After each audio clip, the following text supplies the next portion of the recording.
Is the tension rising at extreme levels at your house? Or do you see your children who used to be such giggly, happy, little crazy things that every now and then would challenge you to just a sad, dark, unhappy, argumentative adult child? We're experiencing very similar stress issues and depression, not only from us, but from our kids. And so there are 5 strategies that we have been implementing that make an incredible difference for our kids' well-being, and also that will help them as they get older and face other crazy challenges that are unexpected. I'm Laura Kraft, and this is Real Mom Life Hacks, bringing everyday real hacks to everyday real moms.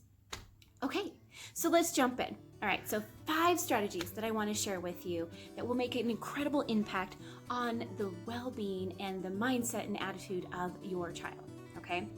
So, number 1 is your positive to negative ratio. Yes, this is a real thing. You can be too positive and you can be too negative.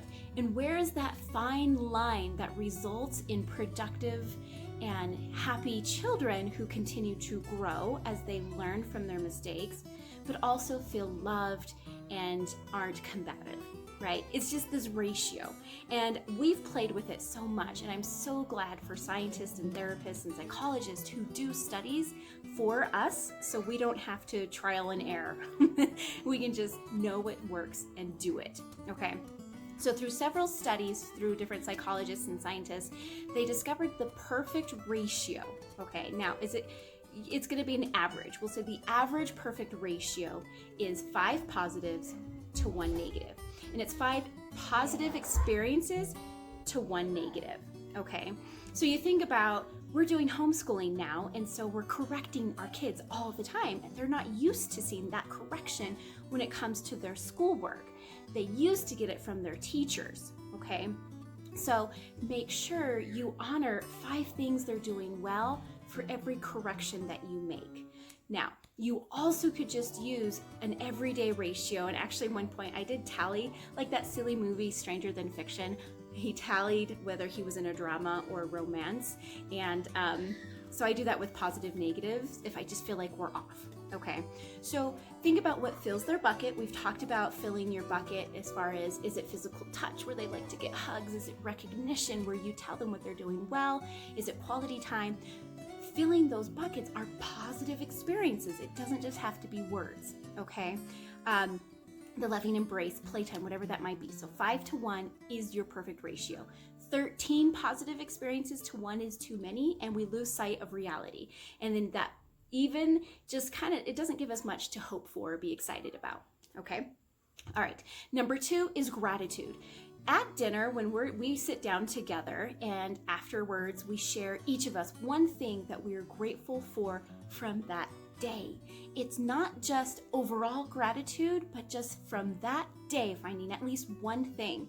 Now, our kids, they like to list off all the things that they are grateful for, but it puts them in the mindset to look for the good. After a really hard day, they still could find some good, and just ending the day on that note is awesome. You could do it in the morning, whatever fits best with your family and your philosophies, but set a time, daily gratitude time, okay?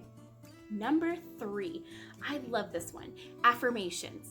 Our girls have affirmations. My husband and I have affirmations, and we all read them before we go to bed that involve our own personal strengths, our own areas that we are working on, and the people we wish to be and are. Okay, so affirmations, I have a whole video based on that, but affirmations are key. It just reminds you and trains the brain to tell yourself what is and who you are, okay, and what's important.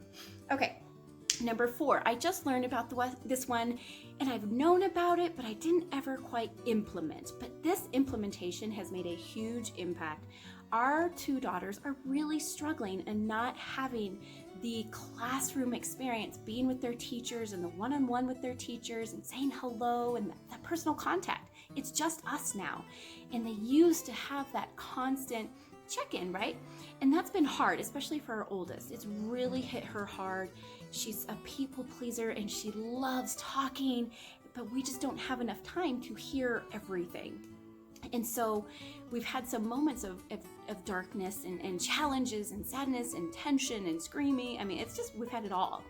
And so we've been implementing the check-in where midday, at lunch is when we do it. We check in and see how everyone's doing. Hey, mama, are you feeling okay? Any feelings that aren't what you typically feel, like sadness or frustration? And we really open up to, it's okay to have feelings and to express that you feel that way and honor them, because everybody has them and we shouldn't hide or be embarrassed. She actually said, I am embarrassed that I felt this way. Whoa, because she wasn't used to it, and she didn't know if other people felt that way, and it was just different. And so having that conversation and be able to open up a whole new level of connection was beautiful. So have a check-in time to see how everyone's doing, what feelings they have, and what we can do to help make it better. Okay, trust me, honor them. Do not try to fix them, but say, okay, you're feeling this way. What would make you feel better? Or how could we do it? I don't want you to say, don't feel that way. Don't be sad. It's okay to be sad. It really is. Okay. All right. And the last one is the one-on-one fun. You guys, they still need one-on-one attention with you. Okay. So we have the 3 kids, and we have separated where we have family time with everybody. And then little brother goes to bed and we have just the girls and us. But then we also rotate where mommy's with the youngest, daddy's with the oldest. And then another night we switch and we do what they want to do. Not what you think would be fun, but what they want to do. That is the key piece, is they get to lead in the activity. Give them that moment to have fun, to what's fun for them with you one-on-one. It's absolutely beautiful. All right, so that's what I have as the 5 strategies to implementing a happy home, a more productive place, and really supporting the emotional being of your children, okay? So I'm Laura with Real Mom Life Hacks. Have a wonderful time. Remember our 5 strategies. We have your 5-to-1 positive negative ratio. We have gratitude. We have affirmations, your check-ins, a formal check-in every day, and then one-on-one time with your children. I love you guys. If you haven't already, subscribe and have a great day. Mwah!